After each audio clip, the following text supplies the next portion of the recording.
Welcome to MK Indale Cray TV.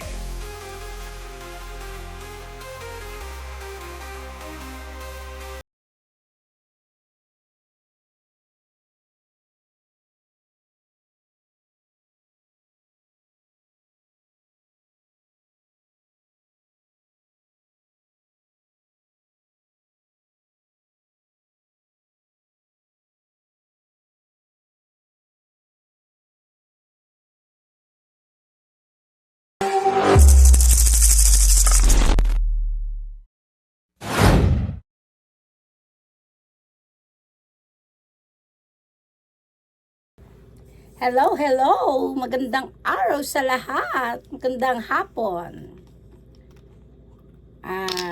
Gusto ko muna magpasalamat sa mga taong subscriber, viewers, sa patuloy na sumusuporta kaila Ka-Business Official, Papa Dins TV, at syempre sa Family Ka-Business. Hello there! Okay, ito na nga, mag-umpisa na tayo. Huwag na tayo magpaligoy-ligoy at huwag na natin masyadong painitin. Tulad ng sinabi ko, eto, ang reaction natin ngayon ay tungkol na naman kay baklang ahas, walang kasawa-sawa, di ba? Ito na nga. Kasi nga, nag-comment pa yan na sinabi ni Sparky Diaz na na isa akong illiterate. Oh, di wow. Isang illiterate. Oh, sabi niya, isa ka illiterate, Inday Okray. Mag-aral ka kasi, nahahalata daw sa paraan ng pagkasalita ko. Wow, ha? At ikaw, Sparky Diaz at Rick Aningat, kung di kayo magkaisang tao, o magkaanino man kayo, tapos sinilalabanan mo doon sa comment, inuutosan mo pa ako na sabihin kay mag-cam kayo ni Anime. Pinag-iinitan mo talaga, ako nangahamon sa'yo, pinag-iinitan mo si Anime. Syunga ka talaga. O diba? At saka imagine guys ito analyze natin to. Ito opinion ko to. Merong isang Diaz na gumagamit ng pangalan or boses ni Romy Diaz. Diba si yan? Si Burnok. Diba? So, pinagdugtong-dugtong niya lang. Yan lang analyze ko. Opinion ko to, ungas. Baklang ahas. Marami siyang ginagamit na account na, alam mo yon para hindi mahalata. Okay naman yan gumamit ka. Pero pangatawanan mo nga sana. Tapos bakit ikaw, Sparky Diaz? Vlogger ka ba? Para magbubuntot-buntot ka at ano-ano ka kung hindi ka si ahas? Sige nga. At alam na alam niya talaga. Siya yung sumasagot sa mga sinasabi namin sa video. Siya yung sumasagot. April 30 mo lang, again, April 30 mo lang ginawa yung na yan, yung account mo na yan. Ha? Hello? Pagkatapos, sasabihin mo, galawan ng kagwang si isa. Yan ang salita ni Ricky, ni Aningat. Aningat ka talaga, aningat. Baliktarin mo yan. Pag binaliktad mo yan, di ikaw na nagsabi nun. Di ako. Di ba? Tapos sasabihin mo illiterate na, nagiging illiterate ako at magpapaka-illiterate ako pagdating sa'yo. Wala akong pakialam. Bakit kilala ko ba yung mga tao? At kilala rin ba nila ako para husgahan ng katulad ng panghusga mo sa akin? Guys, eto tandaan nyo. Yan si Sparky Diaz as in Rick Aningat, Yan yung nagsabi na na hindi ko daw siya masisisi kung kamukha ko daw yung katulong nung kapitbahay nila. Ayan. Maliwanag yan. Di ang tingin mo dun sa kapitbahay, katulong ng kapitbahay mo, kung hindi pangit yun, ba't mo gagamitin na kamukha ko? Di ba? Isa lang yung pang-aalipusta mo. Pagpalagay natin na pangit yun. Dahil bakit mo siya i-compare sa akin? Di ba? Katulong ba ako? Di ba na ako katulong? Doon niya nga ako Ikaw, sasabihin mo pa na may katulong ka. Asan? Saan ang katulong mo? Niyayaya mo si Anime na mag-cam. Ba't si Anime hinahamon mo? Tanga ka? Kakausap ka ng malagintuing mo ka? Ganon? Mag-video ka lang. Oh, wala namang masama. Bakit si anime ang hinahamon mo sa ganyan? Tanga ka. Ah? At least ako may muka na hinaharap sa tao. At never ko sinabi sa video ko na, guys, ang ganda-ganda ko, di ba? O pang-okray ko, oo. Kasi nga, baliktad ang mata ni Rick eh. Di ba? O ikaw din, Sparky. Bago ka manghusga ng mga katulong, ha, kayo ni Aningat, well, ilabas nyo kung gaano kayo kagwapo at gaano ka kaganda, kung lalaki ka o babae ka, kung may kepaps ka o may lawit ka. Paulit-ulit na lang yung may lawit, may kepaps na yan. Sige nga. Oh. Anong gusto mo sasabihin mo na isa ako illiterate? Para ano? Akala mo matatahimik ako kahit ano pang ibanyag mo sa akin? Hindi ako matatahimik pagdating sa'yo, ungas. Oh, ulol ka. Ha? Kala mo tatahimik ako? Sinasabayan ko lang yung ano mo eh. Imagine guys, oh. Nagsasalita siya, may video siya. Iba yung laman ng video niya. Tapos yung Rick Aningat na yan, yung si Aningat na baklang ahas na yan, doon siya wakwak ng wakwak, doon siya putak ng putak. Tapos dala-dala niya pa rin yung paninira kay Laka Business. Oh, di dumidikit ka pa rin kay Laka Business para magka-views ka. Doon ka umaarentada sa ano, sa comment section mo. Ha? 'Di ba? Doon ka nagtatatapang. Oh, kung may bayag ka, kung may yagballs ka, bakit hindi ka magpunta, 'di ba? Sila ano na nga nakikiusap sa'yo, sila ka-business na nga nagpapakumbaba. Oh, kasi ang akala mo, yung channel mo, kung makapanghusga ka sa channel ng iba at sa mga katulong, ha? Akala mo napakataas mo. Wala akong pakialam kung gaanong yung pinag-aralan mo. Pero, tandaan mo, hindi ko mo't may pinag-aralan ka, titingalain kita. Hunghang. Di kita titingalain. Bakit? Yung pinag-aralan ba? Ang tao ba may pinag-aralan? May pinag-aralan man o wala, doon ba nasusukat ang isang respeto, yung paano rumespeto ang tao? Sige nga. Oh, bago kita respetuhin, pakita mo kung marunong ka rumespeto. Na lahat ng tao ginagapang mo. Oh. Tapos anuhin mo ngayon, pinag-iinitan mo mga kagwangs. Kung ako isa sa kagwangs, tapos ako ninong kita, hoy, isosoli ko yung ano, magpalitan tayo ng kandila. Oh, ganyan ang gagawin ko. Bakit? Ikamamatay ko ba kung wala ka? Yun yung katuwiran ko. Oh, masalamat ka at hindi ganun ang kagwangs. Siguro, hindi natin alam. Baka malay mo, pinagsisisihan din nila na kinuha ka ninong. Hindi ko alam, ha? Yun lang ay naisip ko lang. Opinyon ko lang yun. Oh, kaya yung kakapalan ng mukha mo. Anong gusto mo? Ikaw, engineer. Gusto mo anong sabihin ko sa'yo? Ako, kinder lang. Ha? Para ano? Iangat mo yung sarili mo. Tanga. Dito sa Japan, kahit engineer ka ha, pumunta ka dito kung magagamit mo yung pagka-engineer mo. Pantay-pantay lang dito ang tao. Kung may pinag-aralan ka man sa Pilipinas o wala, pagdating mo dito, pantay-pantay lang. Hindi mo magagamit dito yung pinag-aralan mo. So nga, buti sana kung makapag-apply ka agad, marunong ka agad magsalita, marunong ka agad magsulat, para magyabang ka sa tao. O sige nga.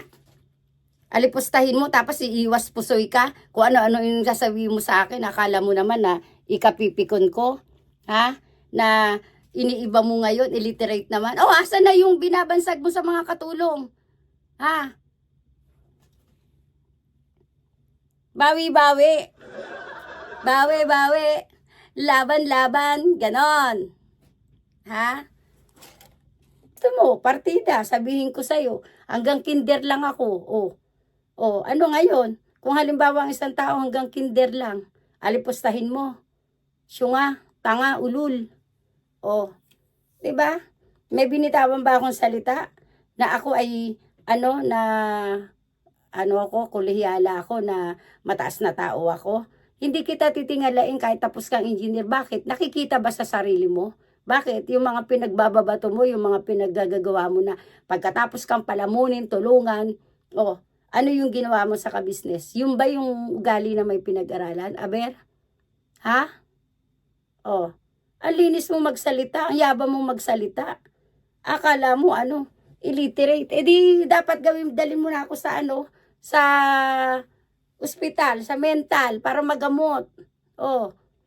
Yung ba yung gusto mong anuhin? Hindi ko iaano sa'yo, hindi kita titingalain. Never. Oh. Dahil ang asawa ko, may pinag-aralan din. Ha? Kapal ng mukha mo. Ang yabang mo magsalita. Wala ka na kasing ibato kahit anong ibato mo pa sa akin salita. Akala mo susukuan kita. Akala mo tatantanan kita. Hindi. Sino ka? Eto ka lang oh. Oh. Ikaw nga ang assuming eh. Sasabihin mo pa na iniiba mo yung mga pagka nabubuking ka na, iniiba mo yung mga usapan. Oh. 'Di ba? Ang tapang-tapang mo magtatatalak diyan sa comment section mo. Oh, bakit hindi ka mag-video? Diyan ka magsasalita. Oh, ilantad mo yung mukha mong luya. Sa palagi tumingin ka na ba sa salamin kung ano itsura ng mukha mo? Ha? Ano itsura ng ilong mo? Tumingin ka na. Ha? Ako kahit alipustahin mo pa ako ng libu-libong salita, wala akong pakailam. Kaya hindi mo rin ako masisisi kung batuhin kita ng salita. Ha? Dapat lang sa'yo yan. Ululi ka. Wala kang bayag. Pinakikita mo na may pinag-aralan. Nasaan? Saan banda? Ha? Saan banda yung pinag-aralan mo? Oh. Siya nga ka pala eh. Tapos sasabihin mo pa na, ikaw nga eh, nagdadahil-dahilan ka pa dun sa video mo. Ba't di mo sinundan yon? Yung video mong huli. Ha? Na nagpapaliwanag ka kay Shu, hindi ko naman niyakap si Junjun, nagmalinis ka pa. Shu nga ka. O, di ba? Yung kamay ni Junjun, ilagay mo sa bewang, o tinulak ka nga ni Junjun, tanga. Yan ang totoo. Alam mo, ikaw, huling-huli ka na sa style mo. Pag nabubuking ka, iniiba-iba mo lahat ang kwento dahil gusto mong paniwalain pa rin yung mga tao na ikaw hindi ka nagsisinungaling. Eh di wow. O, eto sa'yo. O, ayun. 'Di ba? Oh, ikaw nga ang makapalang mukha, at least ako. Kahit sinasabi mo, inaalipustahin mo man ako. Hoy, wala akong hinihingian na lupa. Sabihin niya, di daw siya nagpapadagdag. 1,000 pa yung pinapadagdag niya lupa doon kay Wakiwak. Sino makapal sa atin ang mukha, ha? Oh, tanungin mo nga ako meron akong inahas na kahit na sabihin mong pipitsuging lang ako, vlogger o channel ko, doon ka rin nang galing, tanga. At saka hanggang ngayon, wag mong i-assume, wag mong ilagay sa utak mo na napakalaki ng channel mo.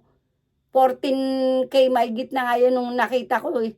Oh, 14,400. Ano ngayon? 14 na lang. Katangahan mo. Yabang mo. Samantalang hindi ka pa monetize nung lumapit ka kay ka-business. Ulit-ulitin ko yan, mabingi ka. Dahil yan ang totoo. Oh. 'Di ba? So, saan nanggaling yung mga subscriber mo? Edi sa ka-business, sa solid ka-business, sa mga supporter ng ka-business. Kaya huwag ka masyadong malinis. Ha? Ka masyadong malinis, kadiri ka sa mga ginagawa mo. Kala mo, taas-taas mo magsalita na may pinag-aralan na yung mga tao na illiterate na nakikita. Kahit anong ugali ang explore ko dito sa video ko, wala kang pakialam. Ha? Dahil inuulit ko, ang isang tao, nababago ang ugali, depende. Depende sa kinakausap na tao. Yun. Ikaw nga, may pinag-aralan kasi. Pagpalagay natin, may pinag-aralan ka. Sana yun ang ipakita mo. Hindi, ahas ka nga eh. Gago ka. Kung kasi ka-business nga, hindi makapaniwala eh. Lahat ginawa, itinuring ka ng hindi iba, tinuring ka ng higit pa sa kapatid. Bakit mo nagawa yon? Sige nga. Ilan kayo? Ilan kayo mga gano'n na nag-vlogger kayo na ginano nyo si ka-business? Ilan kayo? Akala nyo siguro, pagka nagganon kayo, gagamit kayo ng pangalan ng tao, tapos, yun, mag-e-exit na kayo, kaya ko na to, ganyan-ganyan. Akala nyo, lahat ng tao, makukuha nyo, lahat ng tao magagago nyo yung utak. Tapos yan nga, kaila Ate Vera, sabi mo, mga kaibigan ko yan. Kaibigan daw. Saan ang kaibigan? May kaibigan bang ganon na nilalasa mo yung utak para magalit sa isang tao? Ganon, nililigwak mo? Wala ka na kasing maiba to, kaila Ate Vera, kasi nilabas na yung totoo. Pero pinipilit mo sa sarili mo, na hindi pa rin totoo yon. Papaawa ka pa rin sa viewers. Nagpapababy ka pa rin sa viewers. Yun. Alam mo sa sarili mo yan. Ano, paulit-ulit? Kahit anong itawag mo sa akin, wala akong pakailam. Dahil hindi mo kilala ang pagkatao ko. Ha? Mas lalong hindi ako nagpapabayad sa sponsor. Hindi ako nang hihingi sa sponsor. O magtanong ka, etong mababang channel na to, tanongin mo nga kung mayroon akong hiningian na sponsor. O, meron ba? Tsaka ako, hindi man ako kasing dignidad ng pinag-aralan mo, hindi man ako kasing taas ng pinag-aralan mo, may dignidad ako sa sarili ko. Bakit? Ha? Kasi ayaw na ayaw ng asawa ko na may mag-i-sponsor. Yun yung totoo. Kung may ginagastos man ako sa live ko, sariling bulsa ko to. Ha? Pera ng asawa ko. Asawa ko nga, ini-sponsoran pa ako eh. O, ganun siya ka-supportive sa akin.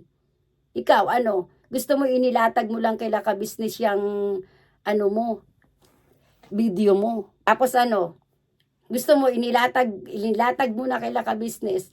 Gusto mo, every hour, every day, laging easy ka business pa mag-ano ng channel mo. Tanga, tumayo ka sa sarili mong paa, pisot. Oh, 'di ba? 'Yun ang gusto mong mangyari. Oh. Gusto mo lahat ng itataas ng channel mo, kaya nga pumupunta ka dun eh. Sino yung mukhang tanga? Pupunta dun kunyari he-help. Sige na, kuya, ako na yung magbibideo, ganun-ganun. Para makita ka sa camera. Kahit na mukhang luya ka. Oh.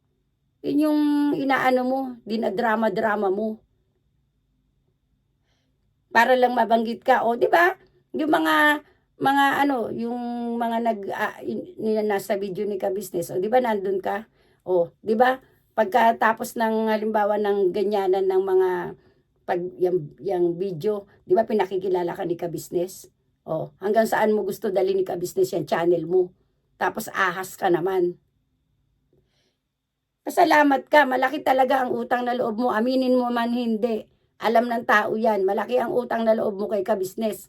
Dahil hindi kayo makikilala ng tao, kundi dahil nagmula kayo sa channel ni Ka-Business. Yan.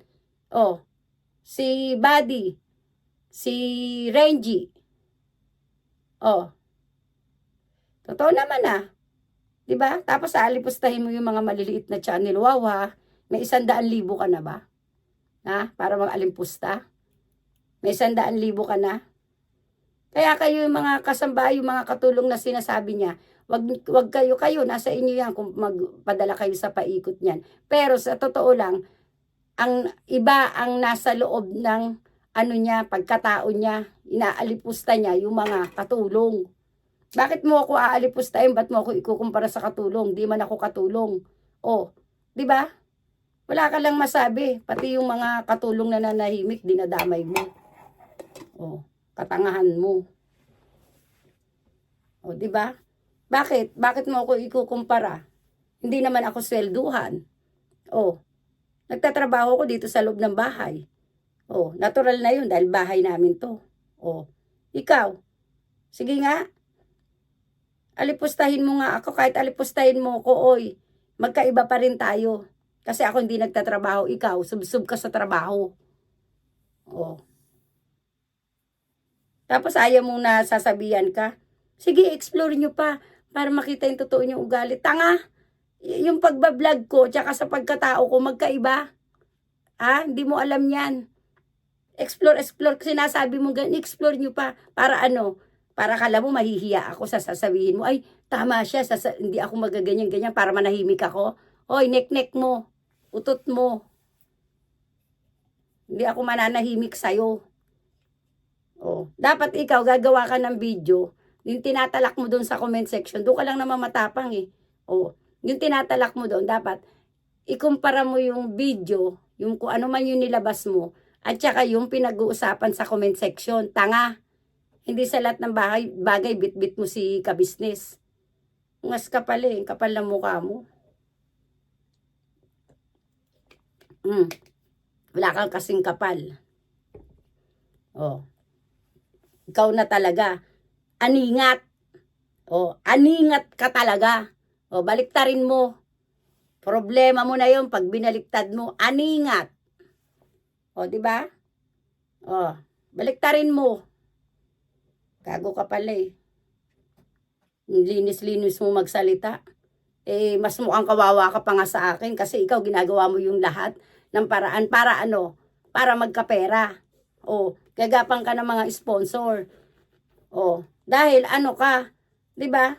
Ikaw ba yung nagaano na mabilisang gawa? Ako, sinong inistorbo ko diyan? Sinong inanuhan ko? Kahit kalkalin mo yung pagkatao ko kung may utang ako, kung may inutangan ako, ha? Wala akong inanong tao na pinerwisyong tao para utangan ko, wala.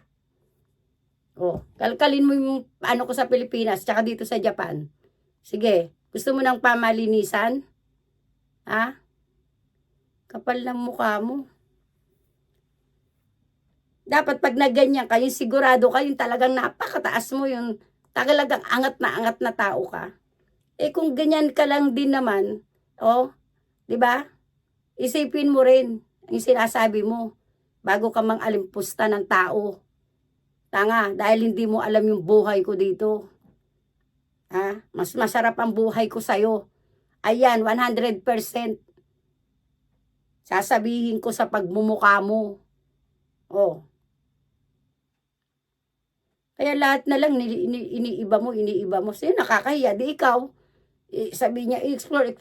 Ikaw nga din, nag-i-explore ka Di ba? Ako, di bali na akong magagaganito. Tsaka yung pagko-content ko, hindi para kay malaki views ko, maliit ang views ko. Sanay nga ako sa maliit Dahil maliit pa yung channel ko, di ba? Kaya hindi ako nag-a-assume na Kasi kaya lang ako hindi para sa content. Mag-content man ako, merong dahilan. Hindi yung para naggagawa lang ng kwento na para lang may mai-content na katulad mo. Kasi yung ginagawa mong content, puro kalokohan, puro pagsisinungaling, puro panggagamit ng tao. Yun. Tapang ng mukha mo, no? Di ka nahiya sa sinasabi mo, ha? Na illiterate? Wow! Di, baka ikaw. Kasi yun ang nakikita sa pagkatao mo. Hindi ako. Kapal mooks mo. Ikaw na yung pinakamakapal lang mukha talaga na wakwak ng wakwak. Diba? Tapos gapang ng gapang. Yun ka. Lalaki ka, ako babae. Di bali na ako magdadadakdak. Hindi naman obvious kasi dalawa ang bibig ng babae. Di ba? Bibig sa taas tsaka bibig sa baba. Ano pa? Ikaw ang nakakahiya. Dahil may lawit ka, tas may kepaps ka. May halo. Diba? Putak ka ng putak. Makipag-usap nga kay naka-business, hindi mo makaya Tapos sasabihin mo pa, utusan mo. Kung sabihin mo kay Anime, sabihin mo kay Anime, mag-open cam? Tanga! Noon ka pa inaantay ni na mag-cam, puro kadaldal. Puro kadaldal. Kakausap ka ng tao para yung Sparky Diaz ibang tao, ganon. Obvious na obvious yung mga galawan mo sa mga sagot mo di ba? Ikaw lang yung labas-masok at nakakakilala sa family business tsaka sa mga kagwangs. Kaya ako, wag mo akong pagbintangan na iisa lang ang galawan ng kagwangs tsaka yung ginagawa ko. Bakit? Hindi ko nakakausap ang mga kagwangs kahit ikaw mismo magtanong ka, di ba mga inaanak mo yan? Tanongin mo sila. Nakausap ko sila once nung nagpunta ako kay Laka Business. Pero hindi kami nagkausap ng mga matatagal. Di naman din ako nagtagal doon kay Laka Business. Tanga ka. Kasi gawain mo yan. Script ka. Yung mga sinasagot mo sa comment, yun yung mga naka-script sa'yo. Tanga. Paano guys? Hanggang dito na lang ulit. Abangan nyo, meron akong pasabog ulit. May yun tayo, ibang, magantay lang kayo, basta may i-reaction pa rin kami. Kaya, hanggang dito na lang. Hindi na ako magtatagal. Tignan ko kung hanggang saan yan si Aningat. Alias Sparky Diaz. Diba? Tignan natin kung hanggang saan siya. Kahit na anong sabihin mo sa akin, anong ibato mo sa akin, wala yan. Hindi ko yan ikamamatay. Tsaka, hindi ko ikababawas ng pera sa wallet ko yan. Tandaan mo yan. Kahit magbukasan tayo ng wallet, siyo nga, julul ka. Mm. Hanggang dito na lang mga kalalabs ko dyan. Oh, gusto ko munang batiin ang aking mga kapwa reactors, si anime reactors na kung saan ay galit na galit yan, nagdrama pa nga yan kay anime, pati si anime ginapang kapal ng muka. Okay lang yan, mag-ano ka, pero dapat maging fair ka, ganyan-ganyan. Inaiiwas mo agad, gusto mong iiwas agad kay anime na wag kang reaksyonan. Tanga. Bakla ka. Anime reactors, Taong Gala, Alminda Mix Vlog, Mamplers Channel, Analisa Reality, Kalingap Turak, at syempre ang inyong lingkod, Inday Okray Pak Gunner. Mabuhay! Magandang gabi ulit sa inyong lahat. Okay, hanggang sa muli, mga kalalabs, kita-kits ulit tayo. Dito lang yan sa Inday Okray Pak Gunner. Mamatay ka. Aningat. Talagang aningat ka. Bye guys! Good night!